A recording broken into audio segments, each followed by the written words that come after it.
അലത്തറ വാർഡിൻ്റെ BJPയുടെ സ്ഥാനാർത്ഥിയായിരുന്നു ഞാൻ ജയിച്ചതെന്ന് പറഞ്ഞാൽ അലത്തറ വാർഡിൻ്റെ വിജയമാണ്. എന്നോടൊപ്പം പ്രവർത്തിച്ച എൻ്റെ പ്രവർത്തകരുടെ വിജയമാണ്.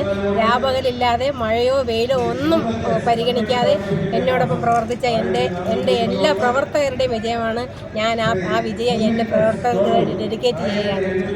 വളരെ സന്തോഷം. താങ്കൾ എന്തൊക്കെ വികസനങ്ങളും മാറ്റങ്ങളുമാണ് കൊണ്ടുവരാൻ പോകുന്ന വാർഡിൽ? തൻ്റെ വാർഡിൽ ഫസ്റ്റായി കൊണ്ടുവരാൻ പോകുന്നത് ഞങ്ങളുടെ അലത്തറ വാർഡിൽ രൂക്ഷമായ കുടിവെള്ളക്ഷാമമുണ്ട്.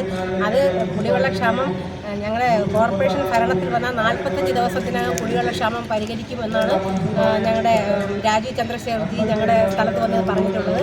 അത് ഉറപ്പായും അതിനുവേണ്ടിയുള്ള പരിശ്രമം ഞങ്ങൾ ആദ്യമായി ആരംഭിക്കുന്നതാണ്.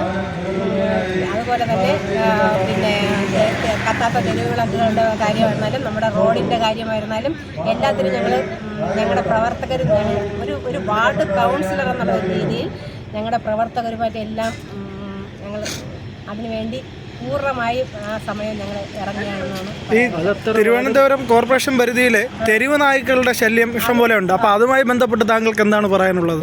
തെരുവ് നായ്ക്കളുടെ കാര്യം പറയുകയാണെങ്കിൽ അത് നമ്മുടെ അലത്തറ വാർഡിൽ രൂക്ഷമായ ഒരു പ്രശ്നമാണ്. അതിനു വേണ്ടിയുള്ള ഒരു പരിശ്രമത്തിലും കൂടെയാണ് ഞങ്ങൾ തെരുവ് നായ്ക്കളെ വന്ധ്യീകരണം ചെയ്ത് പുതിയ ഷട്ടറിലേക്ക് അടയ്ക്കുന്നതിനുള്ള അതിനുവേണ്ടിയുള്ള ഒരു പരിശ്രമവും ഞങ്ങളുടെ ഭാഗത്തുനിന്നുണ്ടാവും. എല്ലാ കാര്യങ്ങൾക്കും നമ്മുടെ പ്രധാനമന്ത്രിയുടെ ഒരു ചെറിയ ഒരു പ്രവർത്തകയായി ഞങ്ങൾ അതിൽ വരാൻ സാധിച്ചതിൽ ഒരു 100% നിലവിലിപ്പോൾ കോർപ്പറേഷൻ ഭരണം NDAയുടെ കൂടെയാണ്. അപ്പോൾ ഈ വേളയിൽ താങ്കൾക്ക് ഈ വിജയത്തിനെ കുറിച്ച് എന്താണ് പറയാനുള്ളത്? NDAയുടെ കോർപ്പറേഷനുമായി ബന്ധപ്പെട്ട വിജയത്തിനെ കുറിച്ച് എന്താണ് പറയാനുള്ളത്?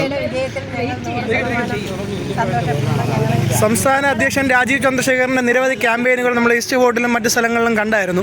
അപ്പോൾ അതിൻ്റെ ഒരു ഇത് നമുക്ക് ഇതിൽ അഫക്റ്റ് ആയിട്ടുണ്ടെന്ന് നിങ്ങൾക്ക് തോന്നുന്നുണ്ടോ? 100% അവരുടെ പ്രവർത്തനങ്ങൾ തന്നെയാണ് ഞങ്ങളുടെ വിജയത്തിന് കാരണം. അതിന് ഞങ്ങൾ വളരെ സന്തോഷം.